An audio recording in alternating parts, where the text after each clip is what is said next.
Hi bro, hi sir, praise God. Bro கேட்குதா நான் பேசுறது? சிஸ்டர் நான் பேசுறது கேட்குதா? ஹலோ, பிரைஸ் காட் கேட்குதா? நான் பேசுறது உங்களுக்கு கேட்குதுன்னா, நீங்கள் பேசுறதும் நம்மளை படைச்ச நல்ல தேவனுக்கு ரொம்பவே நல்லா கேட்கும். நீங்கள் அவர் கூட பேசக்கூடாதபடிக்கு இந்த ஜோக்கர் இருக்கிறான் பாருங்க, பிசாசு உங்கள் தாட்டில் நீ பண்ண பாவத்துக்கெல்லாம் நீ போய் ஜோம் பண்ணால் அதெல்லாம் கேட்க மாட்டாரு, அதெல்லாம் உன்னை விட மாட்டாருன்னு சொல்லிட்டு நம்மளை அவரை விட்டு தூரமாக்கிட்டு பிரித்து எடுத்துன்னு போகிறதுக்கு பார்க்குறான். அந்த ரிலேஷன்ஷிப்பை பிரேக் பண்ணுறதுக்கு பார்க்குறான். இல்லை ப்ரோ, நீங்கள் போய் இன்றைக்கும் பேசுனீங்கன்னா நீங்கள் இந்த வார்த்தை ஏன் தெரியுமா பேசுகிறாரு? நீங்கள் அவர்கிட்ட பேசணும்னு ஆசைப்படுறாரு. உங்களை அவன் பிரிக்கிறதுக்கு ட்ரை பண்ணுறான். என் அன்பு மகனே மகளே வா அப்படின்னு சொல்லி அவர் இன்னைக்கு வார்த்தையில் ரொம்ப அழகாக தீர்க்க தரிசியை கொண்டு எழுதின வார்த்தை என்ன வச்சு தீர்க்க தரிசனமாக பேச போகிறேன். நான் வார்த்தைக்குள்ளே போய்ட்டு சில காரியங்களை தெளிவுபடுத்துகிறேன், கேட்கும்னு நினைக்கிறேன். கர்த்தர்கள் இடத்துல இடைப்படுறேன். என்ன மாதிரி சாண்டவரை நீங்கள் பேசுங்க.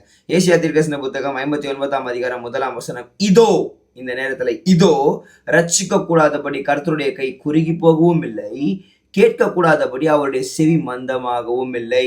பிரதர் சிஸ்டர், மனுஷங்கிட்ட போய் சொல்லி பண்ண முடியுங்கன்னு வச்சுக்கோங்களேன், அவன் இன்னும் 4 பேர்கிட்ட சொல்லிடுவான். நான் எப்பவுமே எல்லா மெசேஜ்லையும் சொல்லுவேன், please go and set is presence. அவர்கிட்ட சொல்லுங்க. ஒருவேளை உங்களுக்கு தனியாக அறைகள் இல்லை ஜபிக்கிறதுக்குன்னா அப்படி நடந்து போங்க, அப்படி நடந்து பேசிகிட்டே போங்க. உங்களுக்குள்ளே இருக்காரு. எங்கே இருக்காருன்னா மூச்சு எழுத்து விட்டு பாருங்க. நான் எப்பவுமே சொல்லல, உயிரோட இருக்கீங்களா?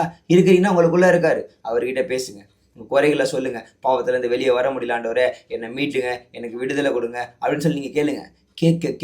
கேட்கிற எவனும் பெற்றுக்கொள்வான். அதாவது நல்லதுக்கு தானே கேட்குறீங்க.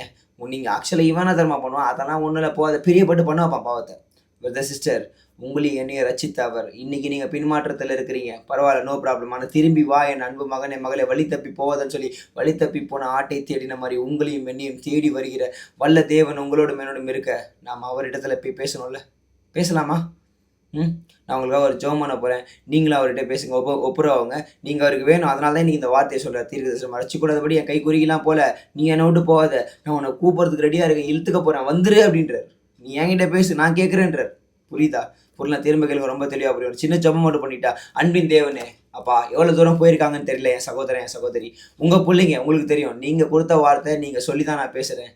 அப்பா, நான் பேசுகிற சத்தம் அவங்க காதில் கேட்குதோ இல்லையோ, இன்னைக்கு என்ன மறைச்சு நீங்கள் பேசுகிற சத்தம் அவங்க காதில் கேட்கும். அவங்க உங்ககிட்ட பேசும் பொழுது உங்களுடைய காதுகளினால் நீர் அதை கேட்டு பூரணமாய் பூர்த்தி செய்து கொடுங்க ஆண்டவரே. அப்பா, பாவமான காரியங்களை விட்டு விடுதலை செய்யுங்க.